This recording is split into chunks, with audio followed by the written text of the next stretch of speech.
2025-26 অর্থবছরের 7,90,000 কোটি টাকার বাজেট অনুমোদন। থাকছে না কালো টাকা সাদা করার সুযোগ।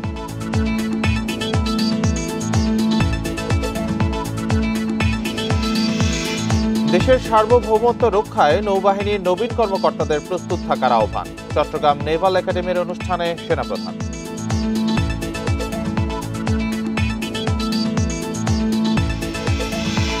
ময়মনসিংহে সড়ক দুর্ঘটনায় অটোরিকশার 3 যাত্রী নিহত। চট্টগ্রাম ও গোপালগঞ্জে আরও 3 জনের মৃত্যু।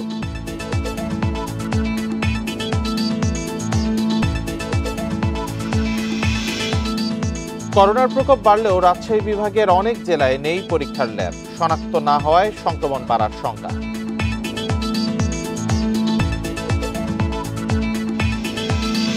সুনামগঞ্জ সীমান্তে অবৈধভাবে আসছে ভারতীয় নানান পণ্য। কাজের সুযোগ কম থাকায় চোরা কারবারে জড়াচ্ছেন অনেকে। স্বাগত সমগ্র বাংলাদেশে, আপনাদের সাথে আছি রাকিব আহমেদ। শিরোনামগুলো জানাচ্ছিলাম, এবার জানাবো বিস্তারিত খবর। 2025-26 অর্থ বছরের জন্য 7,90,000 কোটি টাকার বাজেট অনুমোদন করা হয়েছে। এরই মধ্যে বাজেট সম্পর্কে সব পক্ষের মন্তব্য, প্রতিক্রিয়া ও মতামত পর্যালোচনা করা হয়েছে। তেমন কোনো পরিবর্তন আসেনি অনুমোদিত জাতীয় বাজেটে। তবে বাতিল করা হয়েছে ফ্ল্যাট কেনা ও ভবন নির্মাণে কালো টাকা সাদা করার সুযোগ। এর আগে গত 2 জুন 2025-26 অর্থ বছরের বাজেট প্রস্তাব উত্থাপন করেন অর্থ উপদেষ্টা ডক্টর সালেউদ্দিন আহমেদ। বাজেটে চলতি অর্থ বছরের মূল বাজেটের চেয়ে 7,000 কোটি টাকা কম। এছাড়া রাজস্ব আদায়ের লক্ষ্যমাত্রা নির্ধারণ করা হয়েছে 5,64,000 কোটি টাকা। বাজেট ঘাটতি 2,26,000 কোটি টাকা, যা জিডিপির 3.6%।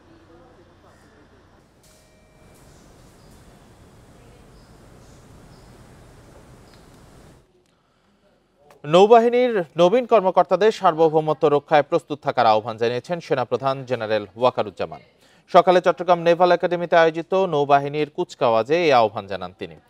সেনাপ্রধান বলেন, সততা, শৃঙ্খলা ও আত্মত্যাগের চেতনায় বলীয়ান হয়ে দেশের সার্বভৌমত্ব রক্ষায় নবীন কর্মকর্তাদের সবসময় প্রস্তুত থাকতে হবে। পাশাপাশি দেশের আমদানি রপ্তানির জন্য সমুদ্র পথে যোগাযোগ রক্ষা করতে তরুণ নৌ কর্মকর্তাদের আহ্বান জানান তিনি। এর আগে কুচকাওয়াজে শ্রেষ্ঠত্বের জন্য স্বর্ণপদক তুলে দেওয়া হয়। প্রথমবারের মতো বিদেশি হিসেবে সুদানের নাগরিক আবু হুরাইরাকে দেয়া হয় বিশেষ সম্মাননা। দীর্ঘমেয়াদী কোর্সে 44 জন মিডশিপম্যান ও 8 জন ডাইরেক্ট এন্ট্রি অফিসার সহ 52 জন ক্যাডেট কমিশন লাভ করেন। কমিশন প্রাপ্তদের মধ্যে 8 জন নারী ও 4 জন বিদেশি কর্মকর্তা।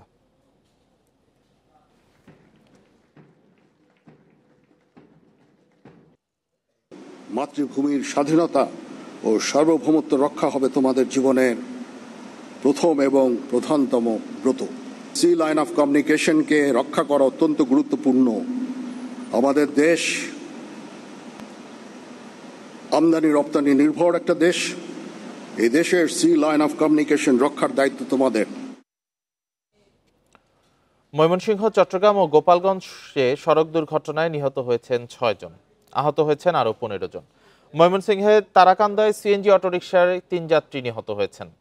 পুলিশ জানায়, শেরপুর থেকে ছেড়ে আসা ঢাকাগামী একটি বাস বাগুন্দা এলাকায় পৌঁছালে বিপরীত দিক থেকে আসা সিএনজি, পিকআপ ভ্যান ও ট্রলির সংঘর্ষ হয়। ঘটনাস্থলেই 2 জন মারা যান। হাসপাতালে নেওয়া হলে মারা যান আরও 1 জন। চট্টগ্রামের মিরসরাইয়ে লরির পেছনে ট্রাকের ধাক্কায় 2 জন নিহত হয়েছেন। নিহতরা হলেন ট্রাকের চালক ও সহকারী। এদিকে গোপালগঞ্জের কাশিয়ানীতে বাসের ধাক্কায় পথচারী নিহত হয়েছেন।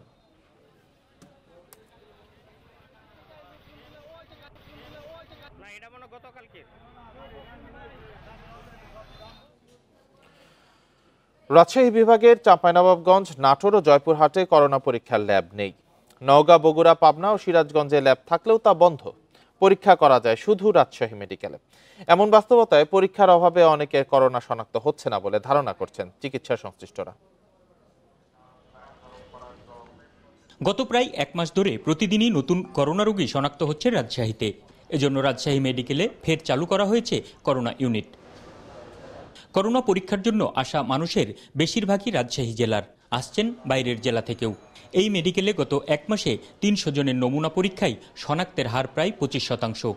আমরা আস্তে আস্তে ওই প্রস্তুতি যত তীব্রতা বাড়বে সেই অনুযায়ী আমরা লোকবল তত এঙ্গেজ করতে থাকবো। এরকম একটা অ্যাকশন প্ল্যান আমাদের রেডি করা আছে।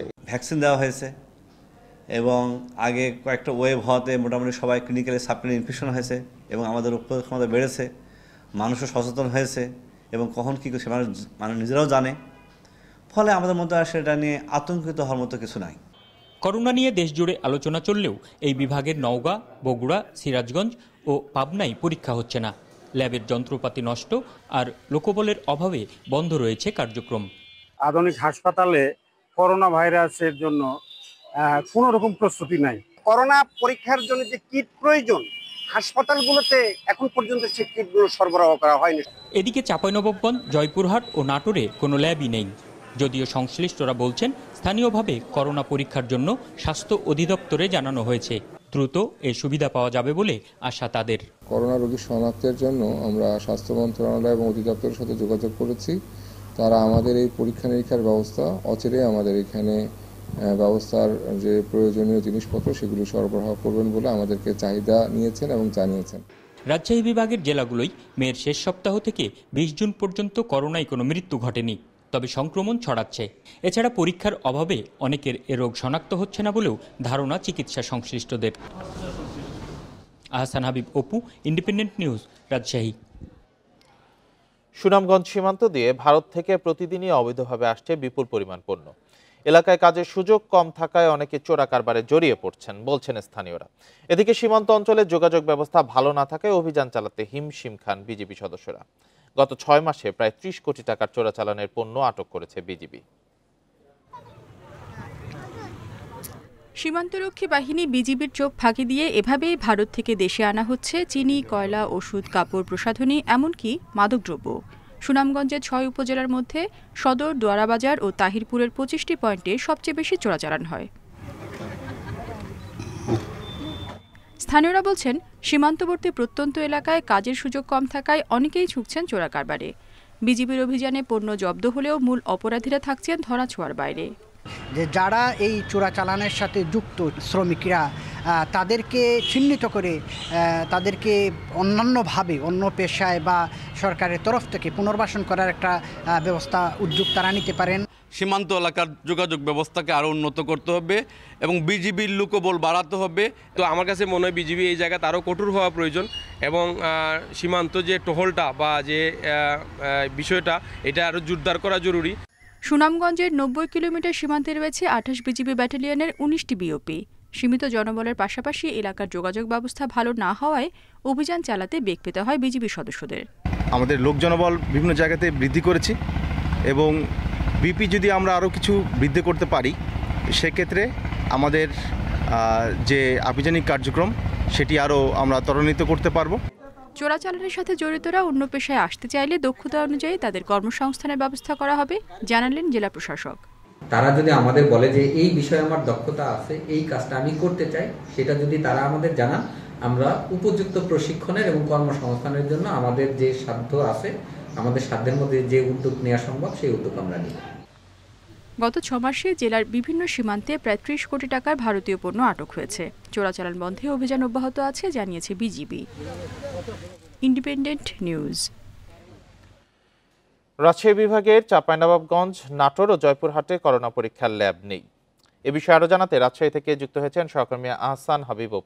অপু, স্পষ্টতই রাজশাহীতে করোনা শনাক্তকরণ এবং চিকিৎসার সংকট রয়েছে, তো সেক্ষেত্রে করোনা পরিস্থিতি আরো খারাপ হওয়ার আগেই কি উদ্যোগ নেওয়া হচ্ছে, আর সার্বিক পরিস্থিতি কি এখন করোনা পরিস্থিতি রাজশাহীতে?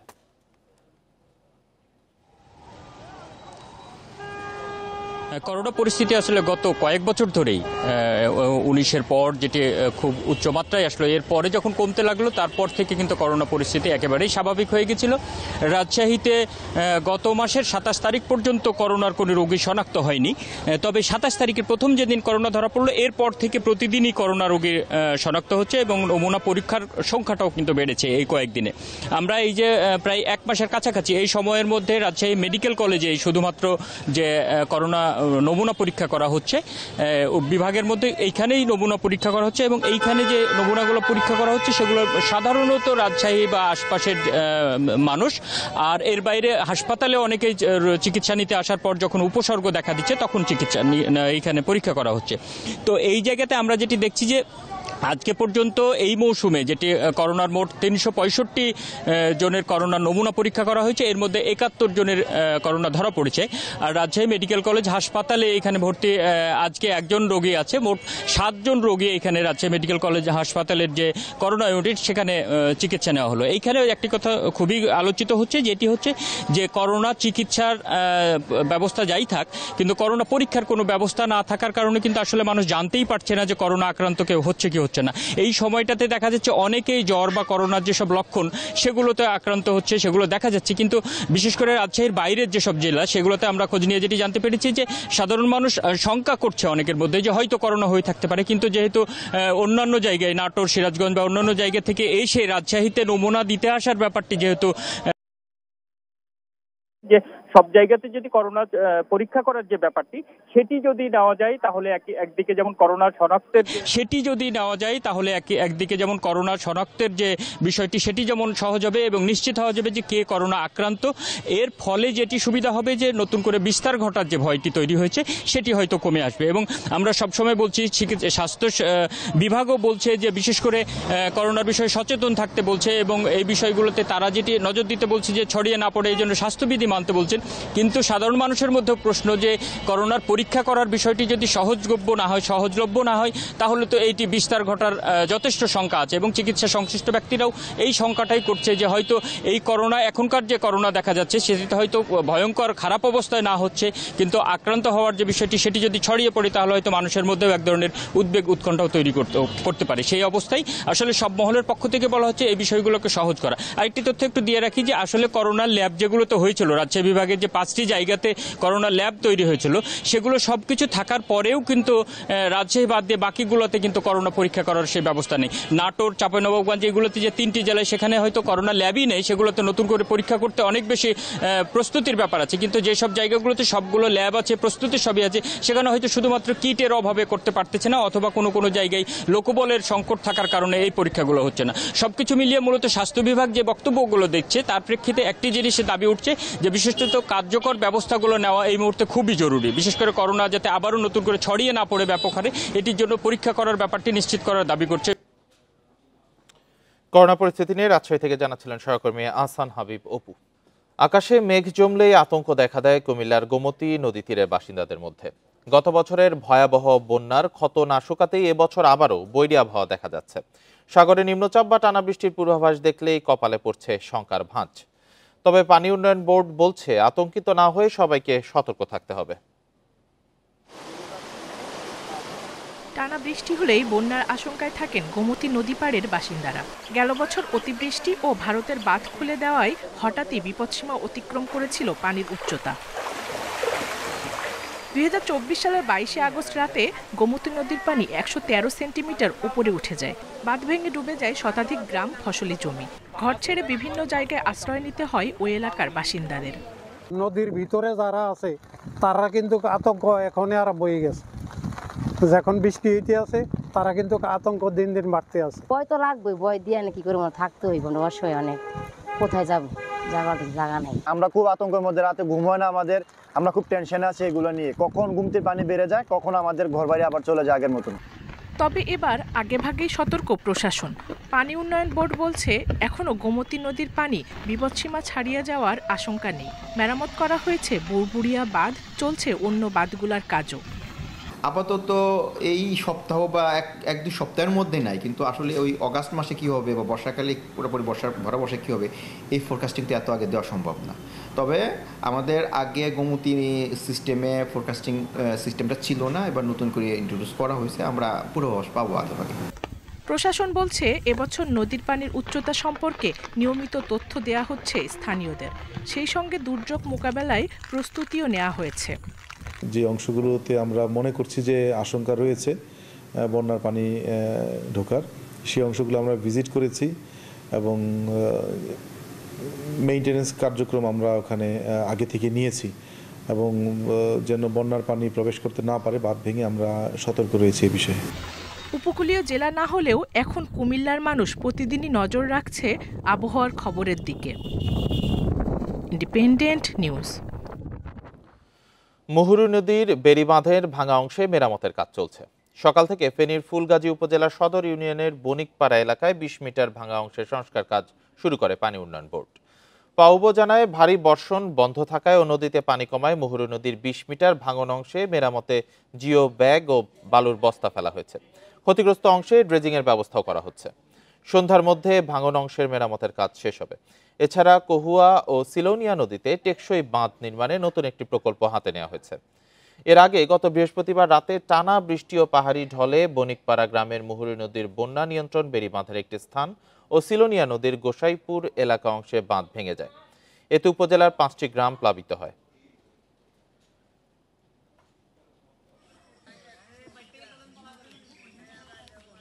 ঊর্ধ্বতন কর্তৃপক্ষ এই এলাকার লোক বারবার বলার পরও সঠিক সিদ্ধান্ত নেয় না এবং টেকসই বাঁধ বাঁধে না। এই জন্যই বারবার আমরা হুমকির মুখে পড়ি। আমরা বলছি আমরা ত্রাণ চাই না, আমরা চাই টেকসই বাঁধ। জিও ব্যাগ ভরাট করেছি, জিও টিউব আনিয়ে রাখছি, ড্রেজিং জিও টিউব ভর্তির জন্য ড্রেজার মেশিন নিয়ে আসছি। একই সঙ্গে মাটি ভর্তি মাটি ফেলার জন্য এক্সকাভেটর ড্রামটাকে চলে আসছে। সব প্রস্তুতি সম্পন্ন হয়েছে। এ বিষয়ে আরো জানাতে ফেনী থেকে যুক্ত হয়েছেন সহকর্মী সমীর উদ্দিন। সমীর, মুহুরী নদীর বেড়িবাঁধের ভাঙা অংশ মেরামতের কাজ চলছে, অগ্রগতি কতটুকু? আর আরো কিছু প্রকল্প হাতে নেওয়া হয়েছে কহুয়া সিলোনিয়া নদীতে টেকসই বাঁধ নির্মাণের, সেটির বিষয়ে কি তথ্য আছে? 5টি উপজেলা প্লাবিত হয়েছিল, সে জায়গার কি খবর এখন? দেখেন, গত বৃহস্পতিবার এই নদীর যে ভাঙন সেটি দেখা দেয়, ফলে এখানকার যে 5টি গ্রাম প্লাবিত হয়। মানুষের দুর্ভোগ ছিল, মানুষের ঘরবাড়ি বাসস্থান পানির নিচে তলিয়েছিল, কিন্তু পানি বন্ধ হওয়ার সাথে সাথে পানি নেমে গেছে, কারণ এই নদীর পানি হচ্ছে ফ্ল্যাশ ফ্লাড। যতক্ষণ নদীতে পানি থাকে হঠাৎ করে বাঁধ ভাঙে, পরবর্তীতে আবার এই পানি চলে যায়। আর এখানে মূলত সমস্যা হচ্ছে এই নদীর যে গভীরতা নাব্যতা নেই, নদীর যে প্রশস্ত সেখানে গাছপালা আছে, সেখানেই নদীর যে ধারণ ক্ষমতা সেটি না থাকার কারণে মূলত নদীর পাড়ের যে যায়। তো এই মুহূর্তে গতকাল থেকে বাঁধ যে ভাঙাস্থান মেরামতের যে কাজ তারা শুরু করলেও সকাল থেকে আসলে ওই যে ড্রেজার মেশিন যেখান দিয়ে বালু উত্তোলন করে ভাঙাস্থানে ফেলে এই ক্ষতস্থান যেটি অথবা ভাঙাস্থান যেটি সেটি মেরামত করে। আর মেরামত করতে গিয়ে দেখা যায় গত রাতে ড্রেজার মেশিন চালু করতে পারেনি, নদীতে বেশ কিছু স্রোত ছিল। সকাল 11টা থেকে তারা ড্রেজার মেশিন চালু করতে পেরেছে। আর জিও ব্যাগ দিয়ে যে ভাঙার স্থান সেখানে দুই পাশে বক্স করে মাঝখানে বালু এবং মাটি দিয়ে বাঁধা হচ্ছে। আমরা এখানকার পানি উন্নয়ন বোর্ডের যিনি নির্বাহী আক্তার হোসেনের সাথে কথা বলেছিলাম, তিনি বলছেন আরও 2 দিন সময় লাগতে পারে এটি সম্পূর্ণ মেরামত শেষ করতে, কারণ ইমার্জেন্সি ভিত্তিতে এই কাজগুলো করা হচ্ছে। তাৎক্ষণিকভাবে ঠিকাদার না পেলেও 2-1জন ঠিকাদারকে দিয়ে এই কাজটি করা হচ্ছে। তবে এখানে যে জিনিসটি সাধারণ মানুষ চাচ্ছে সেটি হচ্ছে বারবার এই নদীর যে ভাঙন সেটি কবল থেকে রক্ষা করতে হলে এই স্থানে একটি টেকসই বেড়িবাঁধ নির্মাণের জরুরি হয়ে পড়ছে। তারা বলছেন যে টেকসই বেড়িবাঁধ নির্মাণ তাদের দাবি। এই জন্য পানি উন্নয়ন বোর্ড 7,340 কোটি টাকা ব্যয়ে একটি মেগা প্রকল্প তারা দাঁড় করিয়েছে। সেটি মন্ত্রণালয়ের সবুজ পাতায় নিবন্ধন আছে। এটি শেষ হলেই, অনুমোদন হলেই তারা মূলত তাদের যে টেকসই বেড়িবাঁধ নির্মাণের কাজটি শেষ করতে পারবে। এটি ছিল আমার কাছে সর্বশেষ অবস্থা। ফেনী থেকে জানাচ্ছিলেন সহকর্মী সমীর উদ্দিন।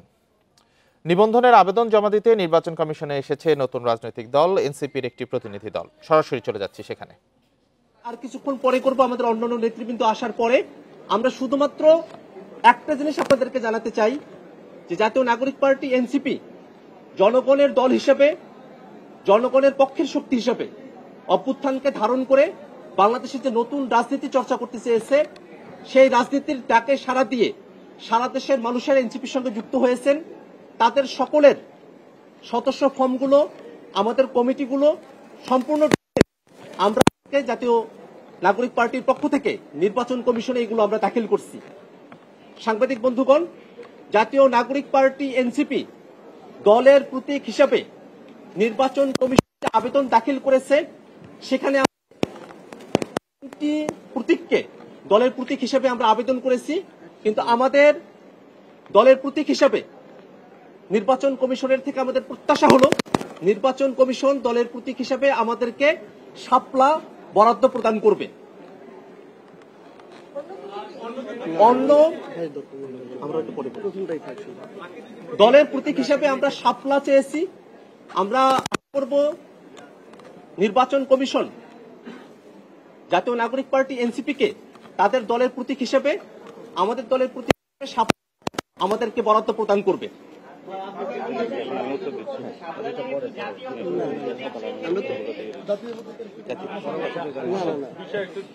সাংবাদিক বন্ধুরা, আজকে আমাদের একটি গণতান্ত্রিক পুনরুদ্ধারের দিন। আপনারা জানেন ছাত্রদের নেতৃত্বে একটি বাংলাদেশে গণ অভ্যুত্থান সংগঠিত হয়েছিল। আমাদের সামনে একটি চ্যালেঞ্জ দেওয়া হয়েছিল ব্যালট রেগুলেশনের। আমরা এই প্রস্তুতির জন্য আজকে দেশবাসীর সামনে দেখাচ্ছি আমরা নির্বাচন যে সাংবিধানিক প্রতিষ্ঠান রয়েছে তাতে আমরা দরখাস্ত করেছি। পার্লামেন্ট এখন খালি রয়েছে। এই পার্লামেন্টে আগামীতে সংস্কার বা ঐক্যবাদ কমিশনের 400 আসনের মধ্যে 300 আসন এনসিপির ঘরে থাকবে ইনশাল্লাহ। এবং এইবারই এনসিপি পার্লামেন্টে জাতীয় সরকার গঠন করবে, যার মধ্য দিয়ে গণ অভ্যুত্থানের সংস্কার, গণপরিষদের যেসব কার্যাবলী রয়েছে সে সকল কার্যাবলী জনগণের ম্যান্ডেট নিয়ে ব্যালট রেগুলেশনের মাধ্যমে ইনশাআল্লাহ বাংলাদেশে সম্পন্ন করবে। আমরা আমাদের দলীয় প্রতীকের ক্ষেত্রে শাপলাকে প্রাথমিক দিয়েছি এবং সেখানে কতগুলো কোশ্চেন এসেছে যে আমাদের প্রতীক কি, আমরা নিবন্ধন আজকে কেন দিলাম। আপনারা জানেন আমরা স্বল্প সময়ে দল গঠন করতে পেরেছি এবং সারা বাংলাদেশে কথা বলেছি, কিন্তু আপনাদের মাধ্যমে দেশবাসীকে জানাতে চাচ্ছি আমরা অনেক জায়গায় আমরা অফিস নিতে গিয়েছি, সেখানে আমাদের অফিস নিতে বাধা দেওয়া হয়েছে। অনেক জায়গায় আমরা কমিটি গঠন করতে গিয়েছি, সেখানে ছল ছাতুরির আশ্রয় নেওয়া হয়েছে। বিভিন্ন দল তাদের দলীয় এজেন্ট বিভিন্নভাবে আমাদের মধ্যে ঢুকিয়ে তারপরে তাদেরকে আবার এই পদত্যাগ করিয়েছে। এই হলো বাংলাদেশের রাজনৈতিক কালচার। আমরা সকল প্রতিকূলতা, সকল চ্যালেঞ্জকে মানিয়ে আজকে আপনাদের সামনে এখানে উপনীত হয়েছি। বাংলাদেশে যেভাবে 5 তারিখে গণ অভ্যুত্থানে বাংলাদেশের মানুষের জয় হয়েছিল, আগামীর পার্লামেন্ট ভোট ব্যাংকে এনসিপির শাপলা প্রতীকে পুরো বাংলাদেশের মানুষ জয় জয়কার করে দিবে। এনসিপির নেতৃত্বে নতুন সরকার গঠন হবে। এবং এখানে একটি প্রশ্ন এসেছে যে আমাদের দ্বিতীয় প্রতীক কি। দ্বিতীয় প্রতীক হিসাবে আমরা রেখেছি কলম, তৃতীয় প্রতীক হিসাবে রেখেছি আমরা মোবাইল। তবে আমরা নির্বাচন কমিশনের কাছে এবং দেশবাসীর কাছে আবেদন রাখব আমাদেরকে যাতে শাপলায় মনোনয়ন দেওয়া হয় এবং শাপলা মার্কার মাধ্যমেই জনগণের তাদের সরকার গঠন করে। আপনারা জানেন আমরা পুরো বাংলাদেশ থেকে 5 লক্ষ মানুষের ডাটা নিয়েছিলাম। সেখানে আমরা দেখিয়ে দেওয়ার চেষ্টা করেছি যে অধিকাংশ বাংলাদেশের মানুষ এনসিপির প্রতীক হিসাবে শাপলা চায়। জনগণের সেই পালসটা বুঝে আমরা আজকে নির্বাচন কমিশনে শাপলা প্রতীকের জন্য আমরা জমা দিয়েছি। সাংবাদিক বন্ধুরা এবং দেশবাসী যারা প্রত্যক্ষ করছেন, আপনাদের দোয়া এবং আশীর্বাদ আমাদেরকে রাখবেন, সরকার গঠনে সহযোগিতা রাখবেন। ইনশাল্লাহ আমরা এই সরকার গঠন করেই বাংলাদেশে যে জরাজীর্ণ ফেসিবাদী যে বন্দোবস্ত রয়েছে এটাকে বিলোপ করে নতুন একটি সেটেলমেন্টের মধ্যে শক্তিশালী একটি বাংলাদেশ গঠন করব। ধন্যবাদ সকলকে। আমাদের ইতিমধ্যেই ট্রাকে করে আপনারা জানেন নির্বাচন কমিশনের আমরা 105টি উপজেলার মেম্বারশিপ ফর্ম থেকে শুরু করে সবগুলো ক্রাইটেরিয়া পূরণ করেছি। 25টি ডিস্ট্রিক্ট কমিটির হলো আমরা জমা দিয়েছি। আমরা এখানে প্রাথমিক যে নিবন্ধনের 5টার আগে সাবমিশন করার কথা সেটা করেছি। ট্রাকে করে আমরা সবগুলো আমাদের পেপার দস্তাবেজ যেগুলো রয়েছে নিয়ে আসতেছি। আসলে আবার আপনাদের সামনে গিয়ে সবগুলা দেখিয়ে আবার এই ফাইনাল একটা ব্রিফিং করব। সেজন্য আপনারা একটু থাকবেন, সে প্রত্যাশা আপনাদের কাছে এবং বিনীত অনুরোধ আপনাদের কাছে। ধন্যবাদ। আসসালামু আলাইকুম।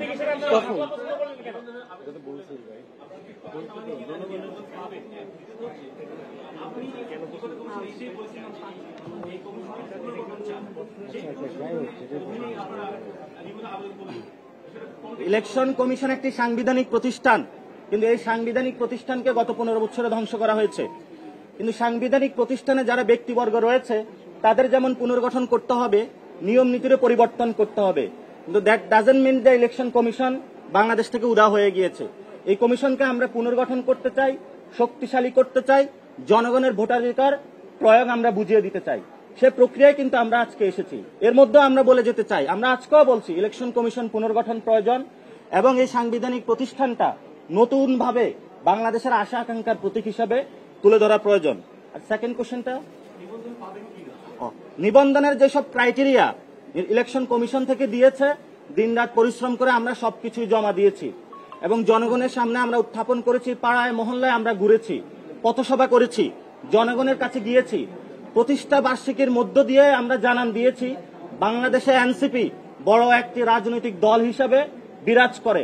এখন জাস্ট দরখাস্ত দেওয়ার পালা, আমরা সেই প্রক্রিয়াটাও সম্পূর্ণ করেছি। আশা করি এর মধ্য দিয়েই অতি দ্রুত সত্বর আমরা নিবন্ধন পাব এবং এই নিবন্ধনের মাধ্যমেই আমরা আগামীতে কার্যকর সংসদে সরকারি দল হিসাবে এবং সরকার গঠন করতে সক্ষম হবে ইনশাআল্লাহ। দেশবাসীর কাছে দোয়া রইল। আমরা একটা ফাইনাল ব্রিফিং করব, আমরা বলেছি, তখন আমরা ডিটেইলস সবগুলো কোশ্চেন নিব।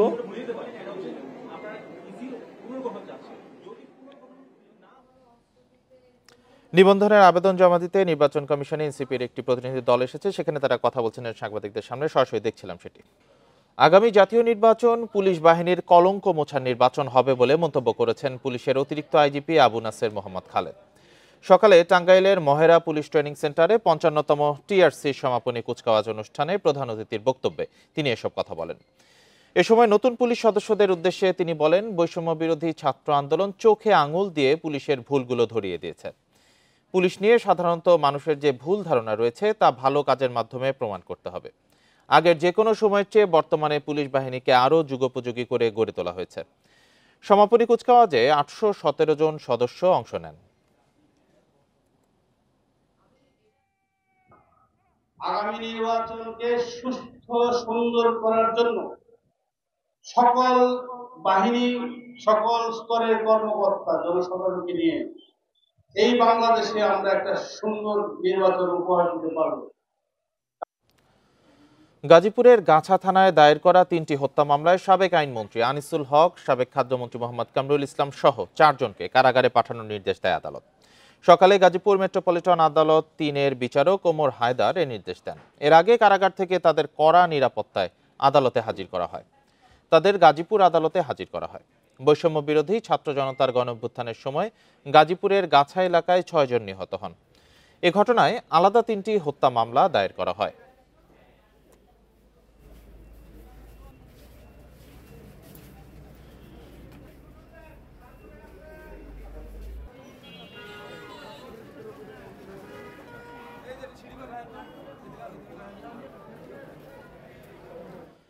নারায়ণগঞ্জের বন্দরে অটো স্ট্যান্ড নিয়ে দুপক্ষের সংঘর্ষে ছুরিকাঘাতে ২ জন নিহত হয়েছেন। শনিবার রাতে উপজেলার শাহী মসজিদ ও সিরাজউদ্দৌলা ক্লাব মাঠ এলাকায় এই ঘটনা ঘটে। এ ঘটনায় ৩ জনকে গ্রেপ্তার করেছে পুলিশ। গ্রেপ্তারকৃতরা হলেন শান্ত, রায়হান ও সোহেল। পুলিশ জানায়, হত্যাকাণ্ডের ঘটনা স্থলের সিসি ক্যামেরা ও ভিডিও ফুটেজ পর্যবেক্ষণ করে তাদের গ্রেপ্তার করা হয়েছে। গত কয়েকদিন ধরে বন্দরের রেল লাইন, অটো স্ট্যান্ড দখল নিয়ে সাবেক কাউন্সিলর হান্নান সরকার ও মহানগর বিএনপির যুগ্ম আহ্বায়ক আবুল কাউসারের মধ্যে বিরোধ চলছিল। রাতে শাহী মসজিদ এলাকায় হান্নান সরকারের সমর্থকেরা আবুল কাউসারের সমর্থকদের উপর হামলা চালায়। এক পর্যায়ে ছুরিকাঘাতে ১ জন নিহত হন। এরই জেরে সিরাজউদ্দৌলা ক্লাব মাঠে কাউসারের সমর্থকেরা মেহেদী ও তার লোকজনের উপর হামলা চালায়। এ সময় ছুরিকাঘাতে মারা যান মেহেদী। খবর পেয়ে পুলিশ ও সেনাবাহিনী গিয়ে পরিস্থিতি নিয়ন্ত্রণে আনে।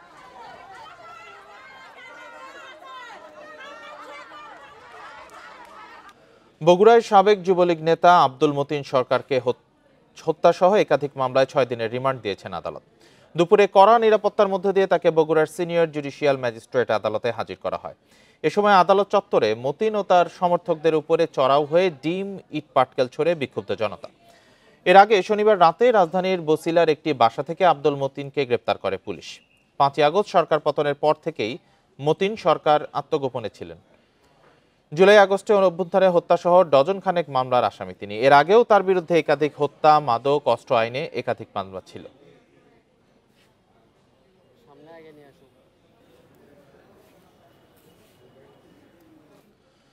সাতক্ষীরা সীমান্ত দিয়ে ১৪ বাংলাদেশিকে বিজিবির কাছে হস্তান্তর করেছে বিএসএফ। শনিবার রাতে কুশখালী সীমান্তে পতাকা বৈঠকের মাধ্যমে তাদের হস্তান্তর করা হয়। এ সময় ভারতের আমোদিয়া বিএসএফ ক্যাম্পের কমান্ডার বিকাশ কুমার ও বাংলাদেশের কুশখালী বিজিবি ক্যাম্পের কমান্ডার হাসিবুর রহমান উপস্থিত ছিলেন।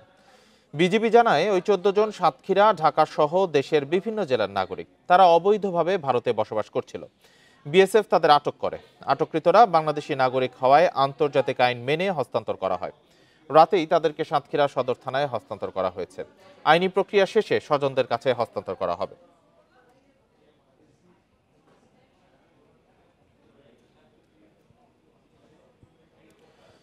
রাজশাহী বিশ্ববিদ্যালয়ে সংস্কারে 20 দফা দাবিতে 72 ঘন্টার আলটিমেটাম দিয়েছে ছাত্র শিবির। সকালে একটি প্রতিনিধি দল উপাচার্য অধ্যাপক ডক্টর সালেহ হাসান নকিবের সাথে সাক্ষাৎ করে এই দাবি জানান।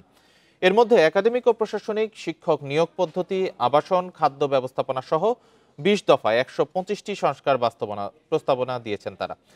3 দিনের মধ্যে কার্যকরী উদ্যোগ দেখা না গেলে আন্দোলনে নামার ঘোষণা দেন নেতারা। এর আগে ছাত্র শিবিরের রাবি শাখার সভাপতি মোস্তাকুর রহমান জাহিদ ও সাধারণ সম্পাদক মুজাহিদ ফয়সালের নেতৃত্বে একটি প্রতিনিধি দল উপাচার্যের সাথে সাক্ষাৎ করে বিভিন্ন বিষয়ে সংস্কারে 20 দফা দাবি সম্বলিত স্মারকলিপি দেন। পরে সংবাদ সম্মেলনে নেতারা জানান, বর্তমান প্রশাসনের 8 মাস পার হলেও দৃশ্যমান কোনো সংস্কার বা পরিবর্তন আনতে পারেনি। আগামী 72 ঘন্টার মধ্যে উদ্যোগ নেওয়া না হলে আন্দোলন কর্মসূচি ঘোষণার কথা জানান তারা।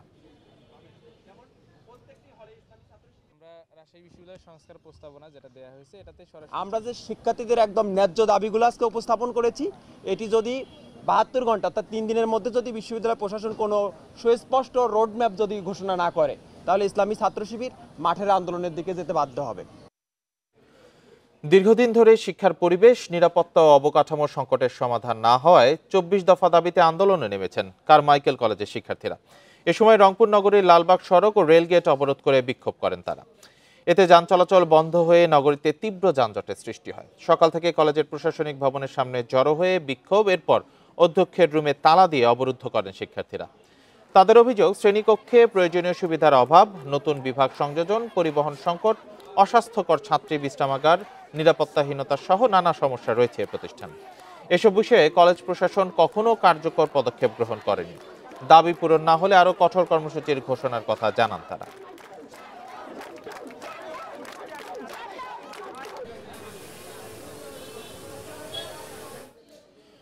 দ্রুত জুলাই সনদ বাস্তবায়ন ও আহত শিক্ষার্থীদের উন্নত চিকিৎসা প্রদান সহ 5 দফা দাবিতে বরিশালে সংবাদ সম্মেলন করেছে বৈষম্য বিরোধী ছাত্র আন্দোলন।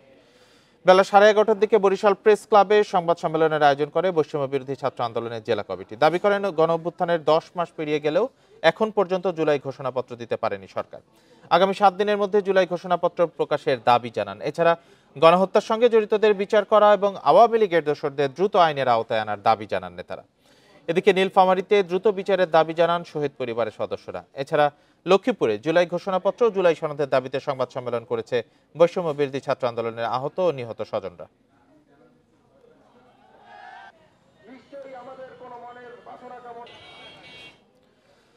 বেগম রোকেয়া বিশ্ববিদ্যালয়ের গ্রেপ্তার শিক্ষক মাহমুদুল হকের মুক্তির দাবিতে রংপুর আদালত চত্বরে মানববন্ধন ও বিক্ষোভ করেছেন বিশ্ববিদ্যালয়ের শিক্ষার্থীরা। দুপুরে আদালত প্রাঙ্গণে শিক্ষকের নিঃশর্ত মুক্তির দাবি করে ঘণ্টাব্যাপী আন্দোলন করে তারা। এ সময় শিক্ষার্থীদের সাথে আন্দোলনে অংশ নেন গ্রেপ্তার শিক্ষকের স্বজনরাও। শিক্ষার্থীদের দাবি, হার্ট অ্যাটাকে মৃত্যু হওয়া এক ব্যক্তিকে পরবর্তীতে জুলাই আন্দোলনের হত্যাকাণ্ড বলে চালিয়ে দিয়ে 10 মাস পর গত 3 জুন একটি মামলা হয়। সে মামলায় মাহমুদুল হককে তদন্ত ছাড়াই 19 জুন গ্রেপ্তার করা হয়। প্রিয় শিক্ষককে নিঃশর্ত মুক্তি না দেওয়া পর্যন্ত আন্দোলন চালিয়ে যাওয়ার হুঁশিয়ারি দিয়েছেন শিক্ষার্থীরা।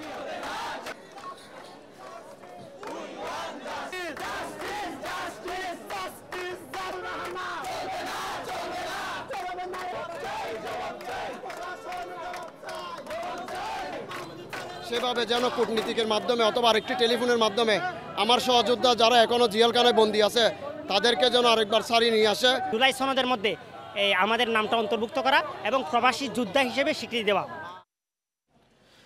খাগড়াছড়ি বাংলাদেশ পুলিশ একাডেমিতে 11তম ট্রেনি রিক্রুট কনস্টেবল ব্যাচের প্রশিক্ষণ সমাপনী কুচকাওয়াজ অনুষ্ঠিত হয়েছে।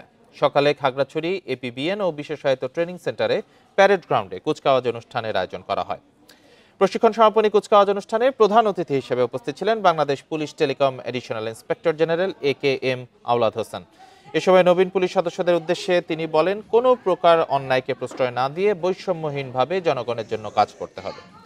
পরে বিভিন্ন বিষয়ে শ্রেষ্ঠত্ব অর্জনকারী TRCদের মধ্যে পুরস্কার বিতরণ করেন।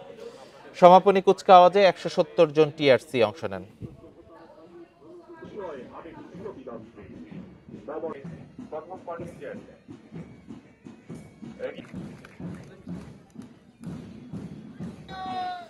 বাংলাদেশের টেস্ট স্ট্যাটাস অর্জনের 25 বছর উপলক্ষে নানান আয়োজন বিসিবির। খুলনার পর আজ রাজশাহীতে উপস্থিত ছিলেন বিসিবি সভাপতি আমিনুল ইসলাম বুলবুল। ব্যানার ফেস্টুনে সেজেছে রাজশাহী বিভাগীয় স্টেডিয়াম। 21 তারিখ শুরু হওয়া এই আয়োজন চলবে 28 জুন পর্যন্ত। 7 বিভাগীয় শহরে চলছে কার্যক্রম। এর মধ্যে আছে অনূর্ধ্ব 12 পর্যায়ে cricket match, parental coaching centre নামের আয়োজনের মাধ্যমে আগ্রহী অভিভাবকদের ক্রিকেটের কৌশল সম্পর্কে ধারণা দেওয়া হয়েছে।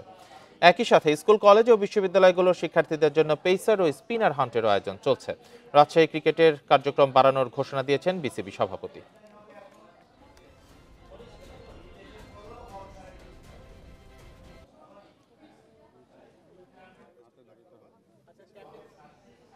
আর এই ছিল এখনকার সংবাদে। ইন্ডিপেন্ডেন্ট টেলিভিশনের সব খবর আরো বিস্তারিত জানতে চোখ রাখুন ফেসবুক, ইউটিউব, এক্সে। ধন্যবাদ সবাই।